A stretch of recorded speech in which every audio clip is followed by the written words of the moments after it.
Middle ഈസ്റ്റിലെ സംഘർഷം ദിവസേന പുതിയ വഴിത്തിരിവുകളിലേക്ക് നീങ്ങുകയാണ്. കഴിഞ്ഞയാഴ്ച ശ്രീലങ്കൻ തീരത്തിന് സമീപമുള്ള ഇന്ത്യൻ മഹാസമുദ്രത്തിൽ നടന്ന ഒരാക്രമണം ഈ സംഘർഷത്തെ കൂടുതൽ ഗുരുതരമാക്കി.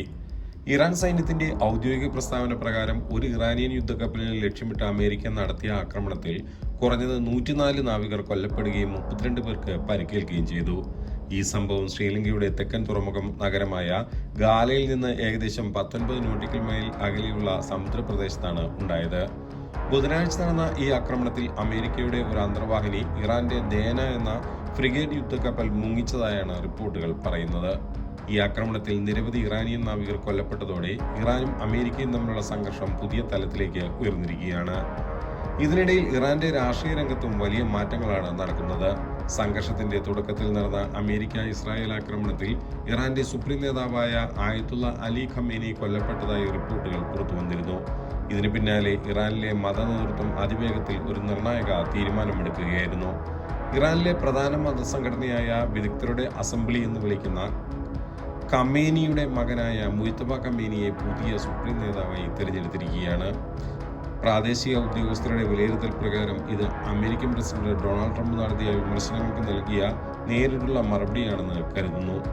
ട്രംപ് മുജ്തബ ഖമേനിയെ ഇറാന്റെ നേതൃത്വത്തിന് സ്വീകാര്യനല്ല എന്ന് മുൻപ് പലതവണ പറഞ്ഞിരുന്നു.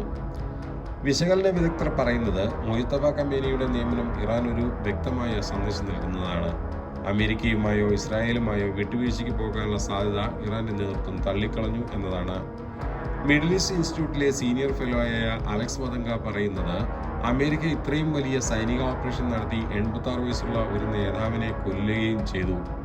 എന്നാൽ അതിലും കൂടുതൽ കടുത്ത നിലപാടുള്ള മകനെ അധികാരത്തിലെത്തുന്നത് അമേരിക്കയ്ക്ക് വലിയ അപമാനകരമായി മാറാൻ സാധ്യതയുണ്ട് എന്നാണ് അദ്ദേഹം പറയുന്നത്.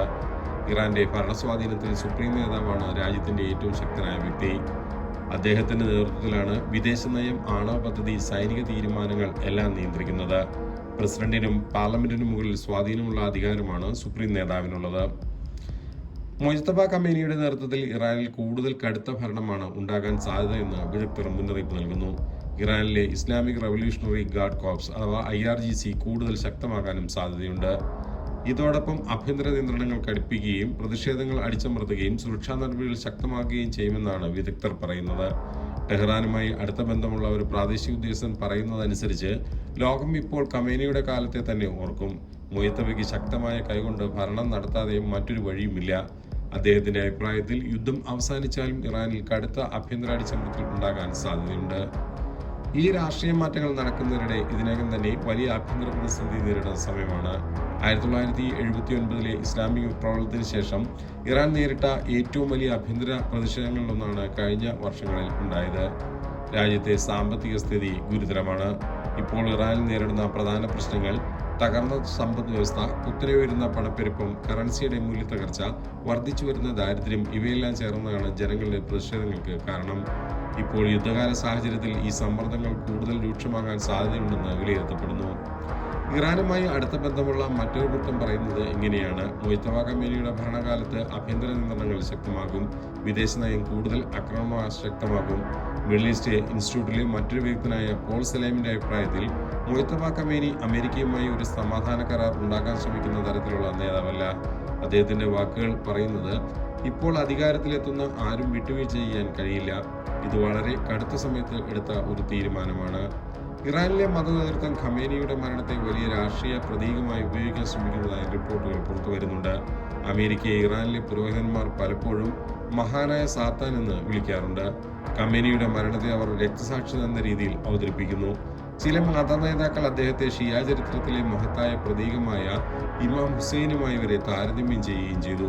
ഇത് ഇറാനിലെ ജനങ്ങളിൽ കൂടുതൽ വികാരപരമായ പിന്തുണ നേടാനുള്ള ശ്രമമായി കാണപ്പെടുന്നു. ഇറാൻ അമേരിക്ക സംഘർഷം ഇപ്പോൾ ആഗോള സാമ്പത്തിക വിപണികളെയും ബാധിക്കാൻ തുടങ്ങി. എണ്ണവില ഇതിനകം തന്നെ ബാരലിന് $100 കടന്നു.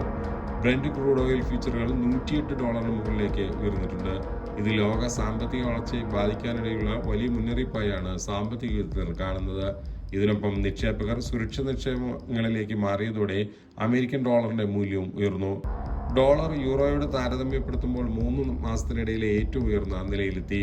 യൂറോയേക്കാൾ 0.8% ഉയർന്ന് 1.15 ആയി. ജപ്പാനീസ് യെനിനെതിരെ ഏകദേശം 158.48 ആയി. വ്യാപാര സെഷനുകളിൽ ഈ വ്യാപാരം രേഖപ്പെടുത്തിയിട്ടുണ്ട്. മാർക്കറ്റ് വിദഗ്ധർ പറയുന്നത് ഈ സംഘർഷം 2022 ആഗോള ഊർജ്ജ പ്രതിസന്ധിയെ വീണ്ടും ഓർമ്മിപ്പിക്കുന്നുവെന്നാണ്. ബിൻവേയിലെ മാർക്കറ്റ് മാക്രോ സ്ട്രാറ്റജി മേധാവിയായ ബോബ് സേവേജ് പറയുന്നത് എണ്ണവിലയുടെ വർധനവ് പണപ്പെരുത്തെയും പലിശ നിരക്കുകളെയും കറൻസി വിപണികളെയും നേരിട്ട് ബാധിക്കുന്നുവെന്നാണ്. വ്യാപകമായ രീതിയിലുള്ള ആക്രമണങ്ങൾ വീണ്ടും പല പ്രദേശങ്ങളിലും തുടർന്നു വരുന്നുണ്ട്. ഇതിനിടെ ഇരട്ട പ്രഹരവുമായി വലിയ തോതിലുള്ള ആക്രമണങ്ങളാണ് നടക്കുന്നത്. സൗദി അറേബ്യൻ തലസ്ഥാനമായ റിയാദ് അൽ ബർജിൽ ഉണ്ടായ മിസൈൽ ആക്രമണത്തിൽ 12 പേർക്ക് പരിക്കേൽക്കുകയും 2 പേർ കൊല്ലപ്പെടുകയും ചെയ്തു. ഒരു ശുചീകരണ കമ്പനിയുടെ തൊഴിലാളി ക്യാമ്പ് കോമ്പൗണ്ടിലാണ് മിസൈൽ പതിച്ചത്. പരിക്കേറ്റവരിൽ ഒരാൾ ഇന്ത്യക്കാരനും മറ്റൊരാൾ ബംഗ്ലാദേശ് സ്വദേശിയുമാണ്. പരിക്കേറ്റ 12 പേരും ബംഗ്ലാദേശ് പൗരന്മാരാണെന്നും ഇവരെ ഉടൻ തന്നെ അടുത്തുള്ള ആശുപത്രിയിൽ പ്രവേശിപ്പിച്ചതായും സൗദി സിവിൽ ഡിഫൻസ് വക്താവ് അറിയിച്ചു. താമസസ്ഥലത്ത് വലിയ രീതിയിലുള്ള നാശനഷ്ടങ്ങൾ സംഭവിച്ചിട്ടുണ്ട്. അരാംകോയുടെ ഷൈബ എണ്ണപ്പാട ലക്ഷ്യമാക്കി വന്ന ഡ്രോൺ ആക്രമണവും സൗദി സേന പരാജയപ്പെടുത്തി. മരുഭൂമിയിൽ വെച്ച് തന്നെ ഡ്രോൺ തകർക്കാൻ സാധിച്ചതിനാൽ വലിയ ദുരന്തം ഒഴിവായി. ജനവാസ കേന്ദ്രങ്ങളെയും സിവിലിയൻ അടിസ്ഥാന സൗകര്യങ്ങളെയും ലക്ഷ്യം വെച്ചുള്ള ഇത്തരം നീക്കങ്ങൾ അന്താരാഷ്ട്ര മാനുഷിക നിയമങ്ങളുടെ ലംഘനമാണെന്ന് സൗദി ആരോപിച്ചു.